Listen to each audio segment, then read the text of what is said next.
Good news Indonesia ya, sekarang Indonesia udah resmi nih 1 tahun berjalan bersama presiden terbaru kita ya, Presiden Prabowo. Jadi gak nyangka ya waktu berjalan begitu cepat, ternyata lu udah nambah tua 1 tahun nih. Karena Prabowo resmi di tanggal 20 Oktober 2025 kemarin, dia sudah menjabat selama 1 tahun di Indonesia sebagai presiden. Dan ternyata banyak pencapaian-pencapaian yang baik, yang luar biasa loh dari Presiden Prabowo selama menjabat 1 tahun yang singkat itu loh. Kok bisa ya? Tentu aja ya, karena yang keluarin beritanya juga media-media yang mungkin ya lu udah tau lah, udah shake hand nih sama pemerintah. Karena beritanya gini nih, lu lihat nih Kompas, 1 tahun Prabowo Gibran, sudah ada 8 pabrik terbangun nilai triliunan. Good news. JPNN.com, 1 tahun pemerintahan Prabowo Gibran, pembangunan manusia dan kebudayaan meningkat. Wow, lebih hebat lagi nih Investor.id guys, 1 tahun ya pemerintahan Prabowo ya, menurut ID Food ya kita sudah berhasil swasembada pangan. Luar biasa. Tapi kan ini kata media-media yang pro pemerintah. Lu udah tau lah kalau BNX ini netral. Jadi kita nggak percaya tuh hasil survei.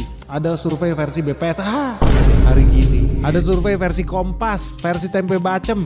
Aduh, nggak percaya lah. Kita makanya bikin survei sendiri. Gue sih nggak percaya tuh alasan-alasan yang ada di Kompas lah, Tempe Bacem lah dan itu nggak ada. Itu kan media. Gue pun nggak yakin itu murni. Tapi kan BNX itu netral guys. Jadi kita lihat ya. Kita baca nih dari yang puas dulu. Ada Akbarmo 142. Dia bilang dia puas karena pertumbuhan ekonomi stabil di angka sekitar 5%.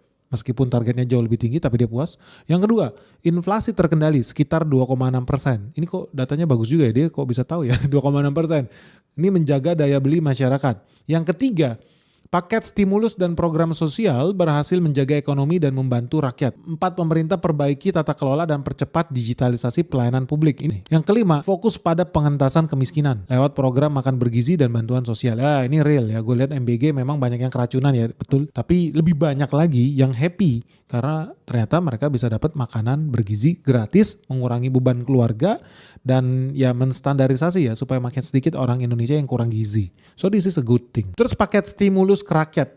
Gue penasaran nih, gue jadi cross check nih komentar ini. Bener gak sih paket stimulus ke rakyat? Yang pertama ada program magang buat lulusan perguruan tinggi. Jadi buat fresh graduate boleh magang digaji sama negara. Ya ini ada 20.000 penerima manfaat. Oke, this is a good thing. Betul, valid, cek. Gue juga termasuk yang daftar di situ. Jadi gue bisa bilang ini valid. Nah yang kedua ya soal serapan PPh 21, PPh ditanggung pemerintah. Ini gue gak tahu sih sampai detik ini bener atau enggak sih. Teman-teman kalau yang di industri pariwisata bisa komentar gak di bawah ini. Bener gak sih negara mensubsidi pajak kalian kalau lu bekerja di sektor yang berhubungan dengan pariwisata. Lalu yang ketiga ada bantuan pangan ya, 2 bulan ya buat 18 juta keluarga di Indonesia.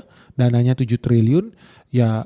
Faktanya memang ini udah dijalankan tapi masih dalam proses. Jadi ada bantuan pangan tuh 10 kg beras buat rakyat di Indonesia. Memang ini belum semuanya merata atau menyeluruh, tapi sambil berjalan ini memang udah dibagikan dan masih dalam proses. So ya valid nih. Yang keempat ini ada bantuan nih buat driver online. Jadi ada bantuan dari iuran JKK, iuran JKM bagi pekerja bukan penerima upah alias BPU. Ini contohnya mitra-mitra ojol lah, transportasi online, logistik. Mereka itu ditargetkan ada 730.000 orang yang terima anggaran ya. Ini sekitar 36 miliar. Ini gue juga gak bisa cross check nih. Gue gak tahu bener gak lu udah dapat anggaran ini. Gue gak bisa bilang ini salah atau betul karena gue gak tahu. Lalu ada program manfaat layanan tambahan perumahan, panjang banget intinya buat program perumahan punya BPJS Ketenagakerjaan buat 1.050 unit rumah. Targetnya anggaran 150 miliar. Ini gue juga gak tahu nih bener apa enggak.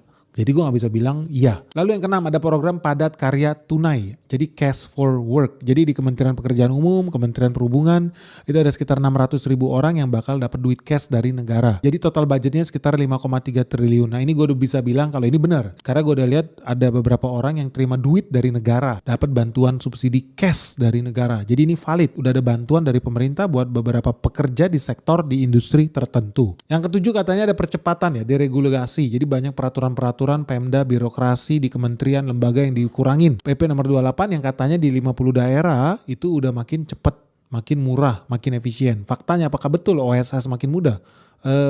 Gue gak tahu. Jujur gue gak tahu. Gue gak bisa bilang ini makin bagus atau makin buruk, gue gak tahu. Lalu yang ke-8 katanya ada program perkotaan ya. Buat ini pilot projectnya di Jakarta. Peningkatan kualitas ya, pemukiman dan penyediaan tempat buat UMKM ya, gig ekonomi nih buat mereka bisa bekerja, berkarya lah. Anggarannya gede loh, 2,7 triliun. Pilot projectnya di Jakarta. Jalan gak ini? Gue juga gak tahu. Gue gak pernah lihat nih barang nih, bener apa enggak. Jadi ya bisa dibilang beberapa program yang mau dijalankan sama Prabowo, gue lihat ada yang bagus, ada yang sudah dijalankan, ada yang sedang dijalankan. Tapi ada juga yang gue belum lihat. Atau mungkin gue juga gak update. Atau mungkin teman-teman yang lebih tahu lah. Bener gak sih program-program ini udah dijalani sama si Prabowo?